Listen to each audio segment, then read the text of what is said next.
pagi kepada ibu-ibu dan adik-adik. Gimana kabarnya hari ini? Baik. Alhamdulillah ya. Ini perkenalkan ya ibu-ibu. Ini kami dari Puskesmas Sahara 14. Nah, pada kesempatan kali ini kita akan melakukan penyuluhan mengenai riset ya Bu. Nah, apa ibu-ibu dan adik-adik di sini sudah mendengar mengenai berita yang ada di televisi ibu-ibu? Sudah.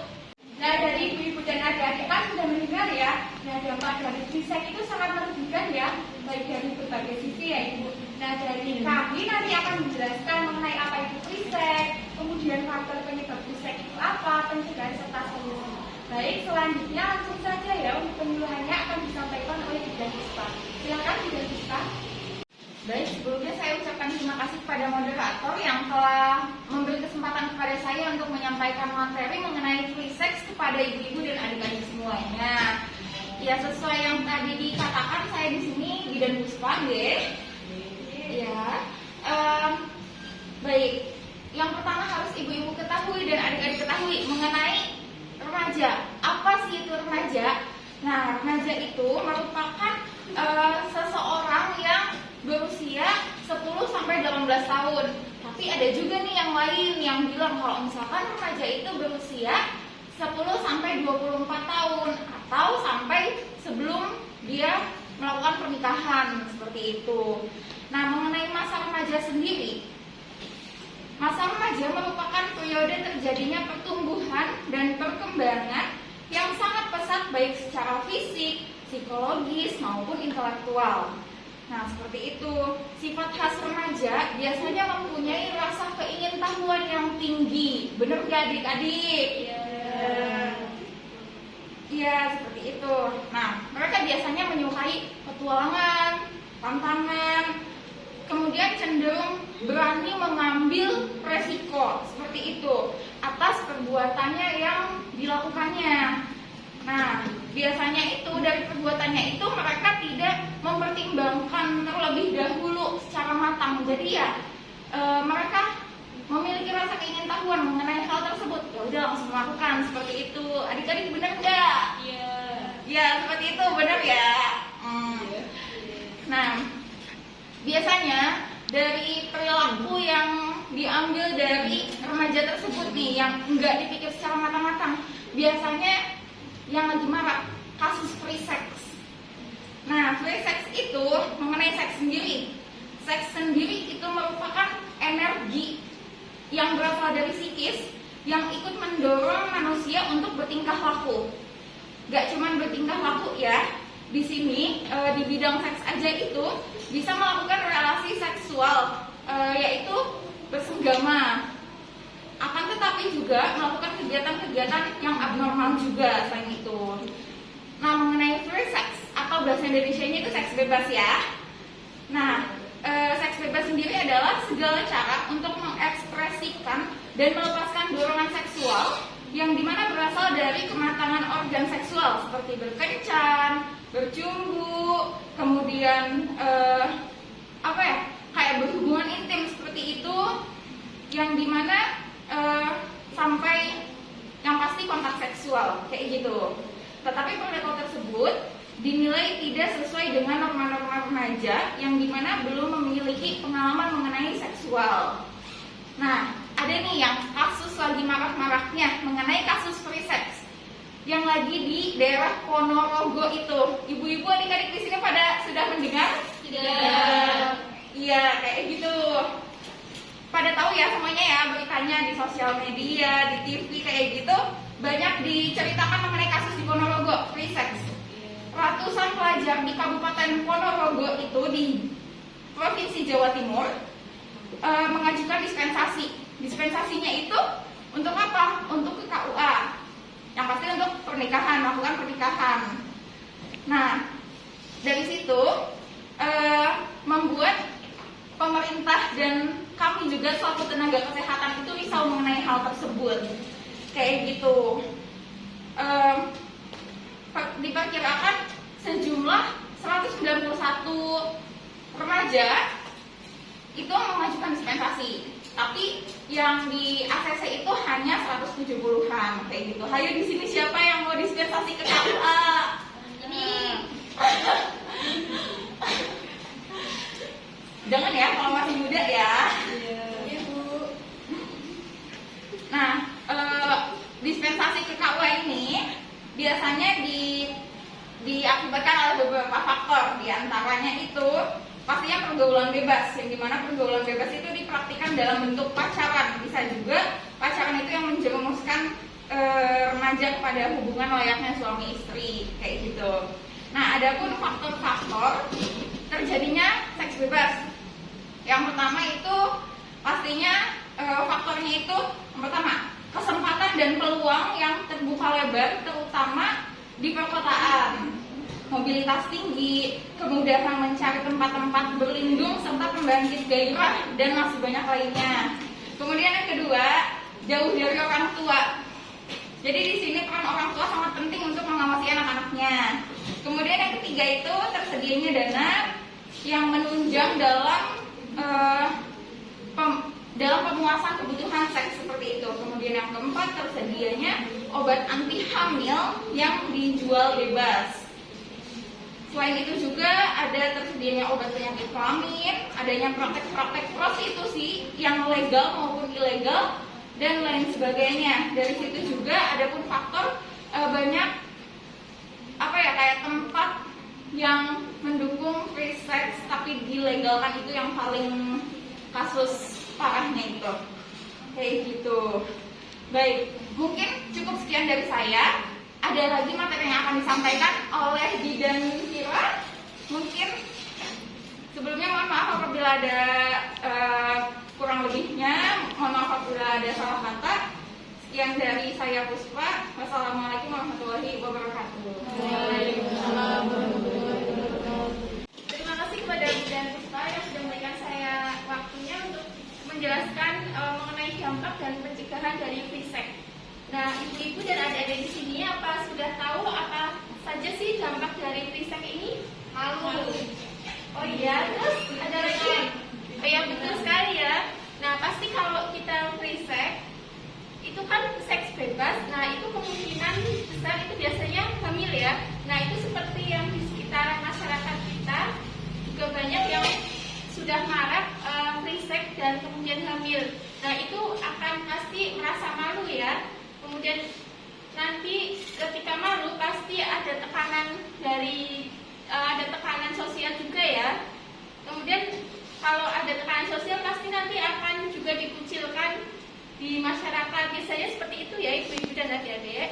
Nah, selanjutnya ada juga nih dampak lain dari free sex itu. Yang pertama itu pasti akan menimbulkan banyak penyakit, itu seperti anemia juga ya. Anemia itu kekurangan sel darah merah. Nah, itu secara tidak langsung akan mengakibatkan kematian ibu dan bayinya. Nah, kemudian yang kedua itu bisa juga kehilangan kesempatan untuk melanjutkan pendidikan ke yang lebih tinggi. Itu seperti di masyarakat kita itu juga sedang marak-maraknya ya free sex di kalangan SMP dan SMA. Nah, yang kedua itu dapat kehilangan melanjutkan ke pendidikan yang lebih tinggi, seperti yang sedang marak di sekitar kita itu seperti free sex yang terjadi di kalangan pelajar SMP dan SMA. Itu pasti kan kalau sudah free sex terus kemungkinan akan hamil itu nah, jika hamil kan malu ya. Nah, jika malu itu pasti juga akan dikucilkan sama masyarakat. Nah, itu nanti pasti akan ada tekanan dari diri kita. Kemudian kita itu tidak ingin merasa ya udahlah nggak usah sekolah aja sekalian gitu ya. Dan bisa terjadi pada akhirnya bisa terjadi bunuh diri begitu ya. Nah, selanjutnya peluang untuk mendapatkan pekerjaan secara otomatis juga akan menurun ya, karena minimnya pendidikan, tidak bisa melanjutkan perguruan tinggi itu juga menyebabkan informasi untuk mendapatkan pekerjaan dan mungkin perusahaan mungkin kita akan bekerja di perusahaan-perusahaan, nanti perusahaan akan memandang kita wah ini pendidikannya jelek gitu, mungkin jadi tidak akan mau menampung kita untuk bekerja di perusahaan tersebut. Nah, selanjutnya yang ketiga itu peluang untuk yang keempat itu ada interaksi dengan temannya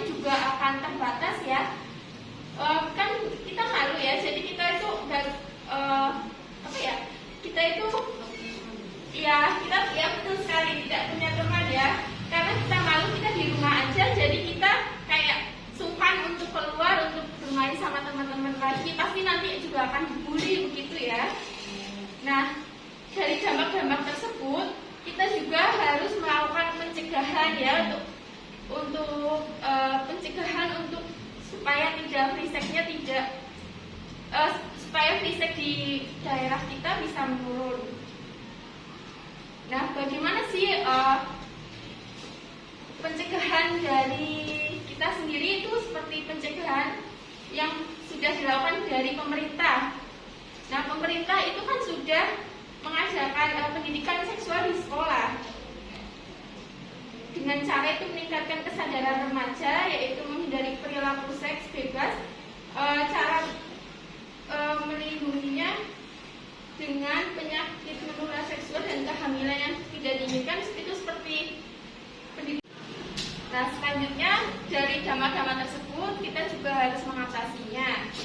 Nah, cara mengatasinya itu dengan dari pemerintah itu sudah melakukan pencegahan dengan cara pendidikan seksual di sekolah.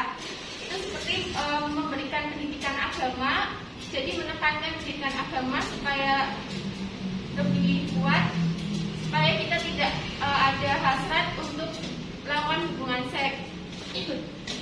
Nah, selanjutnya ada kampanye kesadaran dari pemerintah itu dengan melalui Kementerian Pemberdayaan Perempuan dan Perlindungan Anak dan Kementerian Kesehatan serta Badan Penanggulangan AIDS. Kemudian melakukan pengawasan konten media. Nah, kita itu biasanya kan karena kalau anak-anak kalau ada hasrat seksual itu kan mungkin karena dari konten sosial media ya, jadi kayak sering melihat foto-foto porno atau video porno. Nah, jadi ada rasa kalau masa remaja kan masih pubertas, jadi masih hasratnya masih tinggi, jadi ketika melihat terpengaruh video-video porno tersebut, jadi kayak pengen melakukannya gitu loh, kan kayak ingin melakukannya ke gimana ya, melampiaskan ke mungkin ke pacarnya atau teman dekatnya begitu. Nah, selanjutnya ada pelaksanaan hukum. Nah, juga bisa menegakkan hukum terhadap tindakan seks, baik melalui tindakan hukum pidana maupun hukuman sosial. Selanjutnya pemerintah juga sudah ada kolaborasi antar lembaga, itu seperti bekerja sama dengan lembaga organisasi masyarakat, jadi melakukan kampanye dan program-program pencegahan seks di kalangan remaja. Selanjutnya ada pencegahan dari keluarga sendiri, itu juga sangat penting ya, itu seperti pendidikan seksual, seperti menerapkan pendidikan agama dikuatkan kembali. Nah, selanjutnya ada pengawasan keluarga juga harus lebih ketat. Kemudian ada komunikasi yang terbuka antara mungkin dari orang tua sama anaknya, supaya anaknya bisa terbuka, bisa cerita tentang masalah yang dialaminya sehingga bisa saling menjaga. Nah, selanjutnya ada mencontohkan perilaku yang baik-baik. Selanjutnya ada pembentukan nilai-nilai moralnya juga ya ditekankan, terutama para orang tua di sini ya harus lebih ekstra menjaga anak-anaknya dari pergaulan bebas. Nah, begitu ya dari dampak dan pencegahannya. Kemudian saya kembalikan ke moderator. Terima kasih. Baik, ibu-ibu dan adik-adik, barusan sudah dijelaskan ya apa itu pengertian dari free sex, kemudian faktor penyebab, kemudian dampak dan juga solusi untuk pencegahan free sex. Nah, dari materi yang sudah disampaikan, adakah yang ingin ditanyakan? Saya saya mau tanya, terus bagaimana tindakan yang dilakukan jika remaja itu terlanjur hamil? Ada untuk menjawab pertanyaan, monggo Bidan Fahri untuk menjawab.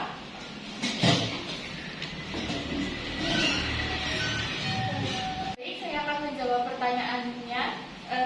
Tindakan yang dilakukan oleh remaja jika sudah terlanjur hamil yaitu pertama-tama memastikan apakah kehamilan tersebut, jika kehamilan itu benar-benar tidak diinginkan, maka kamu harus mempertimbangkan apakah kehamilan tersebut mau dilanjutkan atau tidak. Jika tidak dilanjutkan, maka itu bisa menyebabkan seperti infeksi, terjadinya kemandulan. Tapi jika ingin melanjutkan kegiatan tersebut, maka kamu akan mempertimbangkan hal seperti biaya keuangannya, terus mental, fisik, serta lain-lainnya. Gitu, Bu. Baik, untuk sesi tanya jawab sudah ya. Selanjutnya sudah mendekati pada akhir acara, maka akan dibacakan kesimpulan ya oleh Bidan Teddy. Monggo Bidan Teddy silakan. Jadi setelah dijelaskan, masa remaja itu tidak bisa dikatakan sebagai anak-anak maupun secara fisik ataupun secara pikiran, tapi juga tidak bisa dikatakan sebagai orang dewasa karena belum bisa berpikir dengan matang.